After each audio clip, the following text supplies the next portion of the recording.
bear with me. This can be a long video. Please. Whew. It's been long. Okay.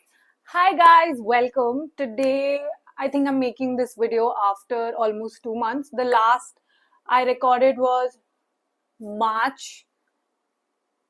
All the books I read in March, and then I never came up with all the books that I read in April and May. Of course, I was reading. Although I never made this long form content telling about books, I definitely made a lot of shorts. So in case you have not seen that, you can go ahead and see that also. So here I am compiling all the books that I read in the month of April and May. I think I read in total 9 books in April, May, 4 in April and 5 in May. So I'm gonna take you through all of the books first that I read in April, and then I'll move to March. So the first book that I read in April was My Year of Rest and Relaxation by Ottessa Moshfegh. I made a short also recommending it to people who want to read something about depression, something about anxiety, what goes in mind, the behavioral change, the medicines, everything around depression has been portrayed in this thin and short book.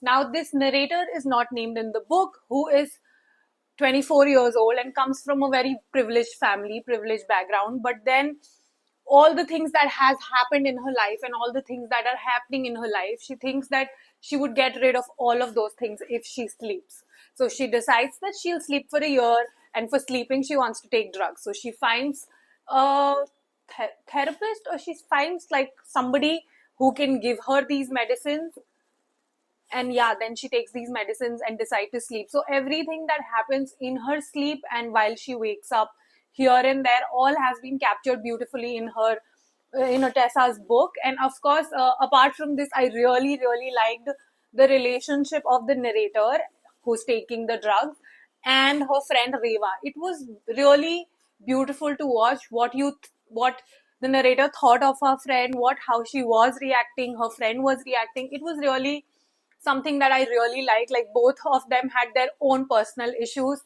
but it was like they were always coming back to each other somehow or the other. So yeah, in case you want to read a literary fiction which deals with anxiety, depression, and talks about that in a funny way, then you can go ahead and read My Year of Rest and Relaxation. Now, after this, I read my first Sally Rooney book, which has been lovely, amazing. I mean, I never would have thought that I would like a contemporary romance, something of coming of age. But yeah, I read Normal People and clearly I loved it so much. I think 250 page, I think it's 250, right? Just let me check. Yeah, 266 pages. And this book captures everything so nicely, so beautifully. I would just tell you all the review that I wrote, because I think that review really captured what I felt in that moment. Now, my review says that the writing style is beautiful, 300 pages to explain Colonel and Marianne's love story, not exactly love story, but their own coming of age, their insecurities, their mindset, everything has been captured so beautifully. There's a point in the book where they also talk about how a perception that you have about your own self will not let you do things that you should be doing or you want to do at that age and point. Like, now Colonel has to take a step towards something, but he thinks that people won't accept him if he does this.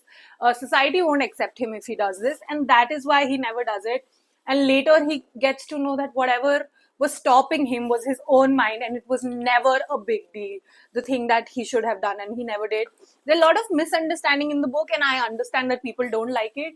But when you think about teenagers, not even teenagers, people in school, people in college, I understand that things and the social acceptance is so big in your head that you don't take a lot of steps, lot of chances that you should be taking. And that has been captured beautifully in this book by Sally. I also read Taylor Jenkins Reid, Daisy Jones and the Six, and I really liked it again. I have previously read her Seven Husbands of Evelyn Hugo last year when I was just starting out to read regularly. That was one of the picks, and this is equally beautiful. Now, this is written in a documentary format because it's the story and the run through of the band members of the band Daisy Jones and the six. So there is a lead singer who's Daisy Jones, and there are six people who formulated a band, and then Daisy came in. So they are talking about the story, the art of song making, the issue, the politics, the mental torture, everything that goes on in formulating a band, in formulating an album, the relationship, what was going behind the scenes, everything is action packed in the book. And I would say, if you're a beginner, please go ahead and read this. Like, this is in a documentary format. Like, if I have to show you, I don't know if the camera will pick up, but there are like there are like names and there are like dialogues of each one of them. So it becomes really easy. And I feel like a dialogue heavy book instead of the environment and the circumstances. That is better for somebody who's just starting out. So it has a lot of dialogues, what each of them are saying. So you would really like it if you are a beginner and never read any book. It's easy to read. And like I said, again, there are too many dialogues, so you would like always catch up on the book. There's a lot of masala in the book. So it's, I think, a apt book for anyone who's just starting out into reading. So lovely. Then I read the second book in the Hunger Games series, which is Catching Fire. I got this at some book fair, and I have read the Hunger Games, the first book, so I have to finish this, and I want to eventually read Sunrise of the Reaping, so that is why I read the second book. Now, if you've not read the first book, I don't think you should, or I should be reviewing this. See, if you have read, you have to read this book. It's that good. That's what I'll say. But I'll give you a gist and summary of the Hunger Games as a individual book so that you know what you're stepping into and if you're interested. So for Hunger Games, of course, this whole series is a dystopian classic. It starts in the city of Panem district, and there are 12 districts, and the first book goes around the 74th Hunger Game. Now, this book is around the 75th Hunger Games. Okay, that much I'll tell you. It's a fast-paced writing, very time-worthy, very binge-worthy. You will like it. It's easy to read. And you don't need a lot of concentration to read because it's a young adult book, so you will easily understand. And if you enjoy dystopian books like Divergent series and everything around that, like that's also one of the classics, you'll definitely like the Hunger Games series. So if you want, you can give it a try. Now there's the third book in the trilogy left, which is Mockingjay, which I'll eventually get to. So yeah, I think these are the 4 books that I read in April. Yeah, now let's move to May. So the first book that I read in May, of course, like I have always said, I haven't yet found a mystery or a thriller that has worked for me, and I would like that genre a lot. But I keep on trying here and there. So this month I picked up, not this month, in the month of May, I picked up Rock, Paper and Scissors by Alice Feeney. Now in January, I have read her new release for this year, which was Beautiful Ugly.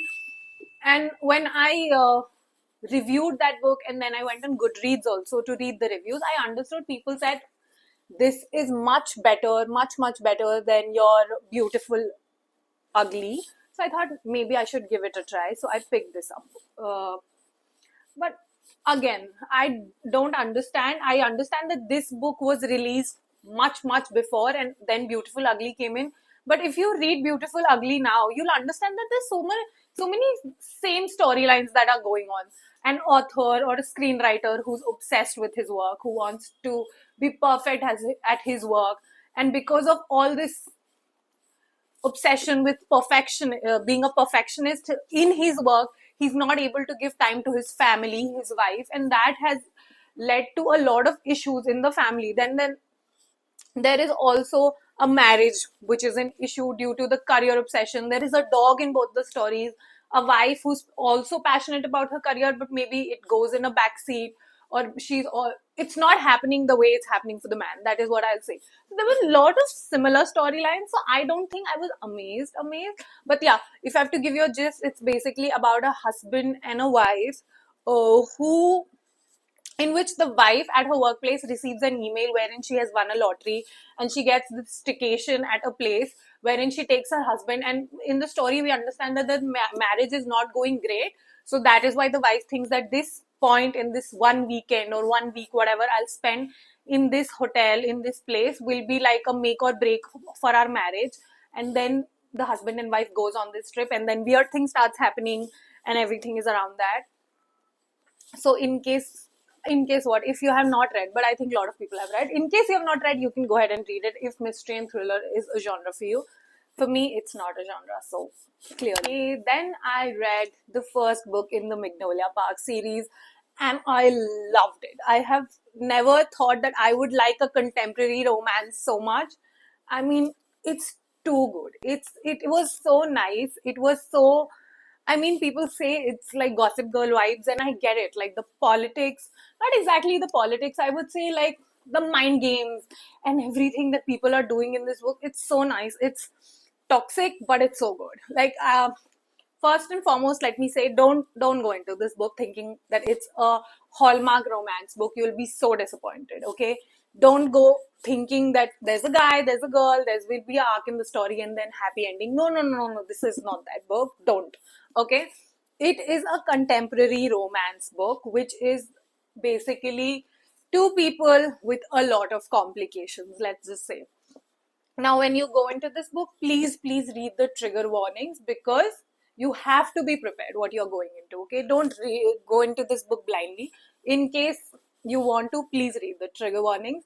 And the writing is just so beautiful. There are some lines in the book that is so beautifully written by Jessa Hastings, wherein you want to hate the character, but the writing is so good that you can't hate the character. I mean, that is one thing.